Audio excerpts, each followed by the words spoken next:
So Erin, how are you? I'm good. Thanks for having me. So you're is it weird now that you're on the other side of the mic I'm, often I mean, doing the interview thing? I like asking the questions, but I'll talk anytime someone wants to talk to me. Awesome. I love it. Introduce yourself to our audience for those that don't know you, Oh, but they well, should. yeah, I don't, maybe someone doesn't know me, but Erin Levzow, consultant, work on a lot of different things. I have consulted for technology companies, retail, restaurants, memory care, lots of kind of run the gamut hospitality. And then prior to that, I've been in marketing, digital for Wingstop, Freebirds, Del Taco, Jack in the Box, hotel hospitality, gaming, casinos for 10 years. So just kind of run the gamut. So define for our audience present day marketing, because marketing has changed over time. And kind of where do you see people struggling? Because really it's going to go in long term to the conversation of kind of the uncertainty of where things are at in the space. So It's a great question. So originally, when I started in marketing, I started on the digital side, and people would be like, "Oh, CMOs all have a traditional background. They billboards, they understand brand identity, which is great." But I was understanding digital and how to actually drive revenue, and it turns out that's actually the CMO of the future, right? It's all data, analytics, understanding what you're doing and how it drives results. And someone told me the other day, like, oh, it's still true. The 50% of our marketing works, 50% doesn't. We just don't know which part. And I said, that's not true. Actually, you can monetize that. You can see the analysis. So I think where we were before was we had a little bit of a black hole. And now it's not to say we don't have dark spots, but it's definitely got more clear in how we can analyze everything. yeah, well, and I think in restaurants particularly because they're offline retail. So online, I think everybody's got that. Everybody, Yeah. they look at the pizza brands or now, Wingstop. You talked about doing some digital work with Wingstop. Like Yeah. everything's going digital. I almost never go to Wingstop and go order at the counter. Well, you don't. They And make it fresh. So it's like 8 to 14 minutes just to get your wings. So exactly. no, So I'm you're ordering. like, hey, I'm going to order on Yeah. my way, and they make it so easy. And so I think Mhm. that a lot of restaurant brands envy that position. Yes. But for those that haven't gotten to that place where they're identifying the guests, give me some tactics or some strategies that you've seen people make effective in an Yeah. offline retail world, because So it's a struggle. great question. Basic level, look at your Google Analytics and look at who's coming to your website. Male, female, age, demo, all of that will tell you that. That's like your most basic level that you should be doing. But fast forward, you can do like cubic foot traffic studies. So you can say like, I ran all this media. Who actually walked over this line, right? Because turns out we all carry around a tracking device and it knows where we're at all times. And I asked at a conference one time, I said, everybody hold up their cell phone. I said, now pass it to the person to your right. No one did. Why? Because this has everything in it. This is my baby. I'm not giving this up for anything. I carry it with me everywhere and it's tracking me. And so you can work with companies that help you figure that out. So let's say you just viewed an ad, right? It used to be like, oh, well, I can't see if you just viewed that. No, I know what ad you viewed, when you viewed it, and if you walked through my restaurant or drove through my restaurant, anything like that. So it's still possible versus what was able to happen before. Well, and it's amazing to me when people are like, well, how did they know that I was and my phone is following You're me? like, I'm we like, know everything. I'm like, are people really that ignorant? I'm saying that just not disrespectfully, but are you really that ignorant to not think that your phone and Google and Facebook and or Meta and all of these people are tracking what you're doing? And so there is attribution. Absolutely. So for those that are maybe behind the eight ball or in a place where, again, we're at RLC right now while we're recording this, a lot of the talks have been about the uncertainty of the market. They're talking about Yeah. traffic challenges, Tariffs, all of it. Yeah. tariffs, all of it. Every consumer confidence is down. For those, like, what are some key things that you see a lot of brands missing as it relates to getting out in front of the consumer to bring in new guests or bring back repeat guests that you're like, hey, if you're not doing the blocking and tackling, here's the Yeah. top 3 things that you need to make sure that you do. Tech consolidation. So is a big part of it. So everybody tells me like, oh, I don't have enough data. And I'm like, but do you, or do you not? Like, do you have the insights? What are you really missing? And so a lot of times brands will come to me and say like, I want you to audit my tech stack, or I want you to audit, I think I have a social media issue. And I'm like, no, you don't.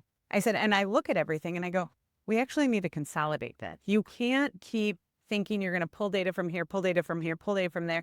And whether it's deterministic or probabilistic data, and then piece it together and go, I see the whole picture of the customer, because you don't. The more we see people come together and like build that full view of the customer, and not just with like a CDP where they go, I think I pumped it all in. And the other thing I think people mistake is they go, oh, we have an API. Oh, we have an integration. I'm like, what does that mean? And you start to layer into that. Like, what does that mean? Did you Band-Aid it? How is the data flowing? What is real time? All of those things. I think the other thing is brand identity. So people, when sales go down, they flee from their brand identity. Yeah, instead of 'Cause they- doubling down on yeah. who they are and what made them. Correct. They immediately are like, you know what? Groupon called. And I'm like, no. Yeah, exactly. So like Or I'm a pizza place and I need to now start selling some other product. It's like, stop. Oh, we used to have that where some of my franchisees would sell like cookies. I was like, we don't sell cookies. And they're like, I know, but I'm just trying to like make up revenue. I was like, that's $1 cookie. Like, what? What are you doing? So it's who are you? What do you believe in? And how do you put that message out there? And then getting like culturally relevant, right? I always joke that one of the brands I worked with had an icon, someone who spoke highly of the brand that they paid to speak highly, like an ambassador. And that person was the franchisee demo, but not the customer demo. So like, who are you talking to? Who are you getting in bed with? And I think when you do all that, it all comes together. But understanding the data you have, the data you need, and then going out to, I mean, lookalike audience targeting is still a thing until cookies really go away. And then your brand identity, and then understanding who's speaking about your brand. Love that. How would they engage with you to help their marketing team? Because one of the things that I continue to find is that marketers have, unfortunately, some of them come to the shows like this and they might learn a trick or two, but you're kind of in it. You're in the thick of it all day, every day. And so really, I don't want to say accelerating what they can do, because oftentimes they get stuck in their rut and they don't, and it's not a bad thing. It's what's worked, it's worked, but you know what? We're now in a place where uncertainty is happening. So if they wanted to engage with you so that you could throw some accelerant onto their marketing team to get them to that next level, what does that look like? So you can set up a smoke signal, whatever you want. But you can find me anywhere. Erin Levzow at Gmail. Very easy to get in contact with me. But it could start anywhere from an audit to let's really figure out the root cause of what's bringing you to me. Because oftentimes it's kind of like if someone says like, how are you? Typically someone says, good. Yeah. But are they? Like, is everyone really good? And so you have to ask, how are you? Like 3 times before you get to the, oh my God, your wife's leaving you and this is happening and what's going on with your life. So you get to the root cause. And that's the same with marketing. When someone goes, I need this. And you go, okay, why? And you get excited with them. And then you really feel out what is the root cause. So email me, talk to me, social media. You can watch TikToks of my daughter and I dancing, whatever you want.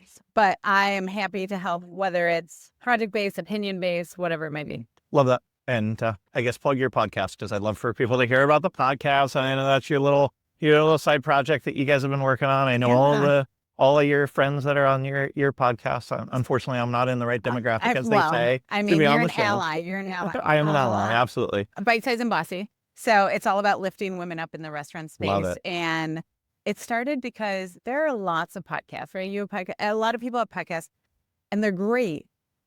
But I said, I've never been on a female-hosted podcast, I don't think. And we were talking about it, and Tammy Billings, Chrissy Olette, and myself, and I asked someone, I said, why aren't there more? And they said, well, women just don't raise their hands as much, which drives me absolutely nuts, because we complain that like we need a seat at the table, but then we're not willing to take the seat. So we have to like step up. I have one women, of those. if you're listening, you step up. I have one of those. You know, Allie. Yeah, I constantly continue to like, push her out front. I'm like, stop, go talk. There. So like, no one's going to come and hand us something. And we're taught at a very early age that someone has to hand us the opportunity. No one's handing us the opportunity. You have to go take the opportunity or say, I'm ready. I'm in line. I want to be. And so we did that. And we didn't know how it would do, right? It's a podcast. It's unstructured. We talk about lots of different things, including like my hot flashes, right? We talk about everything.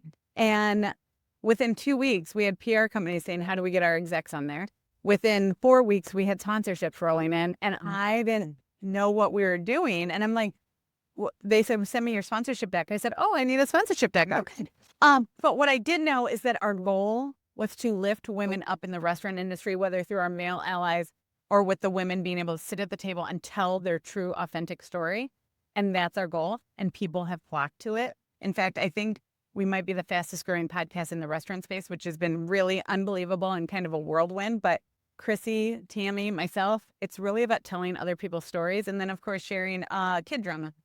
I love it. And I am a subscriber. I get the privilege of listening to it. And I remember when Tammy's been on the show a couple of times. And so it's been fun to watch her kind kind of grow into that. 'Cause she's like, how does Yeah. this all work? And No, so, we're lucky, and we all have I always liken it to like The View. You watch The View, and everybody has a different opinion. And Chrissy, Tammy, and I are so vastly different, but still have a love for one another that we can come to the table and we agree to disagree. And that's what makes it interesting, right? If we all got on a podcast every week and went, oh, yeah, we all agree on that, it wouldn't be exciting and interesting. But like we actually come with our authentic selves, and that's who shows up. And sometimes we are a shit show, and sometimes we're put together. I love that. Well, congratulations on the success of the show. I'm excited to see, I'm excited to get this out to the world because quite honestly, what you do professionally outside of the show, everybody's going to be struggling with it coming into the future. And so I think it's a great opportunity for not only you to get your name out there, but to really help brands. And the show really was created because the restaurant industry has helped me and my family to get to the place where we are. And so it's like, how do I help give back to help people do that? So, Oh my God. Thank you so much. I love that. awesome. Well, thank you very much, Erin. Thank you.